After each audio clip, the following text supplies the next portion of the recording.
soft stars are shining, the moon is alight. The folk of the forest are dancing tonight.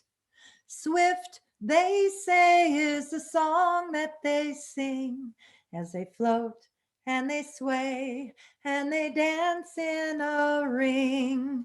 Oh, seek not to find them, the wee ones so fair. They're shy like the swallow and swift as the air. If you come, they are gone, like a snowflake in May, like a hush, like a sigh, they vanish away. On the north shore of Lake Superior, just east of the Pictured Rocks National Shoreline, there's a place there in the dunes where there's a smaller lake, not far from the big lake. It's known as Sable Lake. Years ago, the glaciers must have dropped a chunk of ice.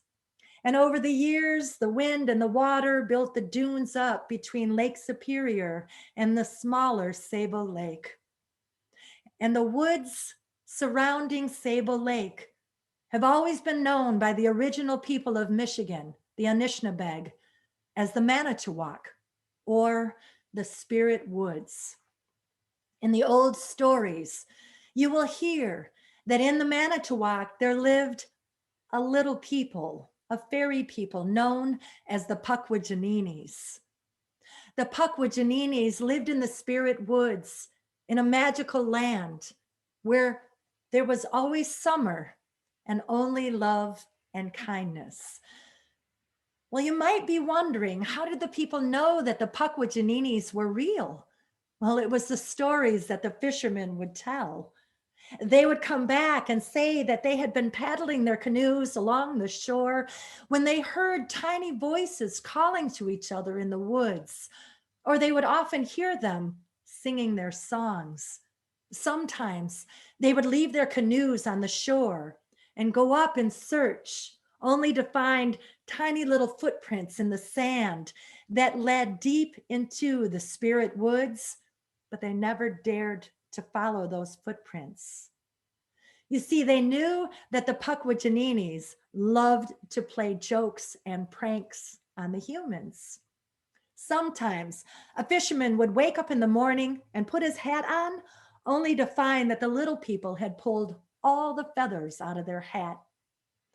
Other times they would go to grab their paddle and not be able to find it, and in searching high and low, would finally find their paddle in the tallest branches of a nearby pine tree. But it was really the stories that the elders told about the little people and how they lived in that magical land. And the elders would always warn that you should never let yourself become enchanted by the Pakwajinninis, for they may come and take you away. Well, in a village on the banks of Sable Lake, a baby was born, a little girl. Her parents loved her dearly. They gave her the name Leelanau. They only wanted happiness for their daughter, and they wanted to shield her from harm. In fact, they gave her a nickname. They called her Ninazoo, which meant my dear life. As their daughter grew, well, she loved to spend time with the other girls in the village, and often they would go off to pick berries and they would play games together. But Leelanau's parents, well, they started to worry because the thing that she loved to do more than anything else was to walk in the dune country, in the Manitowoc, to walk there and search for the little people, the Pakwajinninis. You see, Leelanau had heard all of the stories, and she had already become enchanted by the tales that she had heard. And she walked in the woods hoping to one day meet them. She wanted to go live with them in that land where it was always summer and there was only love and kindness. Now, her parents loved their daughter and they wanted her to be safe. And one day when she came home after walking in the Spirit Woods, her mother said, "Leelanau, you can't go walking there. I'm afraid that one day the Pakwajinninis will take you from us and we will never see you again. I'm afraid that one day we will lose you. But Leelanau did not heed her mother's warning, for she had already been enchanted. One day, while she was walking along in the dunes, she saw the same tiny footprints leading into the woods that the fishermen had talked about. She put her foot into one of the prints, and it fit perfectly. And one by one, she followed those footprints into the woods, and there she met the Pakwajinninis. She spent the whole day with them, while they showed her the leaves and the berries that she could eat. They taught her all of their songs. They sang and danced together until it grew late in the day, and Leelanau knew she had to go home. She left them that day. She returned to the village. She was excited. She told all of her people about the day she had spent in the spirit woods with the Pakwajinninis and what they had taught her. And all the people of the village, why they were alarmed. And her parents, well, they started to worry even more. And as it turned out, they had much to be worried about. For after that day that she had spent in the woods with the little people, why, she was very different. There was a strange and dreamy look in her eyes. And after that day, she never grew any bigger. She stayed the size of one of the fairy people. She would sit for hours and talk with the squirrels. She would take strands of her own hair and then braid that hair and give it to the birds to help them build their nests. She would gather pollen from the flowers and give it to the bees. And she seemed to know things about the woods that even their wisest medicine men didn't know. Now, one day, while she was out in the woods talking with the squirrels and running and jumping like a deer, one of the hunters of the village saw her, and her movement was so graceful that he fell in love with her. He went to her parents and asked if he could marry Leelanau. And when they heard this, they were happy about the marriage. You see, they thought if she married the hunter, that she would stop thinking about going to live with the Pakwajinninis and she would come back to the ways of her own people. And so her wedding day was set. Her mother forbid her to ever go to the Manitowoc again. She said, now you will be married. You need to stay away from the spirit woods. But again, Leelanau did not heed the warnings from her mother.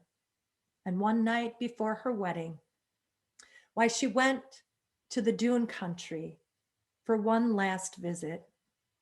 She sat in the dunes, peering into the woods until the sun set and the moon rose, and she knew that she must go back to her village. When she got up to leave in the moonlight, she saw the image of a young man walking along the edge of the pines. It was one of the Pakwajinninis, but he was taller than all the others. He wore a garment that had been made out of leaves, and he wore a wreath of pines around his head. She saw him, and then the moon went and hid behind the clouds, and he was gone. She returned to her village. On the day that she was to be married to the hunter, she wore a beautiful dress made from the skins of a deer. Her mother had decorated that dress with shells and porcupine quills, and Leelanau carried a bouquet of flowers, and within those flowers were pines from the spirit woods. Before the ceremony was to begin, Leelanau went over to her father and she stared into his eyes and she said, Father, before I am married, will you do one last thing for me? And he said, for you, my daughter, I will do anything. She said, Father, will you let me go one last time to visit the Manitowoc? And when I return, the wedding ceremony can happen. But I just want to go one last time, for I know I will never be able to go again. For some reason, her father said yes. and she went off to visit the spirit woods one last time. But you can guess that she never returned. And they waited for the wedding ceremony to happen, but they all waited in vain. For when she went back to the spirit woods, she had gone for good. Now, one of the fishermen said that night that he was paddling his canoe along the shore right at dusk when he looked up and he saw Leelanau.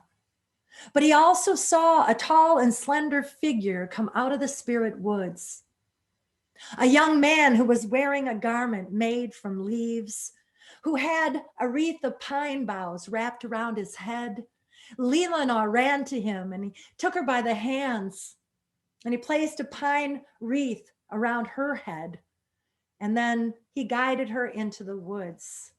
The fisherman said she was gone now, gone to go and live with the Prince of the Pines in the spirit woods. They never saw her again, and they didn't dare go search for her. But she had gone to live in the Manitowoc, and she had become a bride, but she married the Prince of the Pines, and she lived out the rest of her life in that magical land where it was always summer and there was only love and kindness.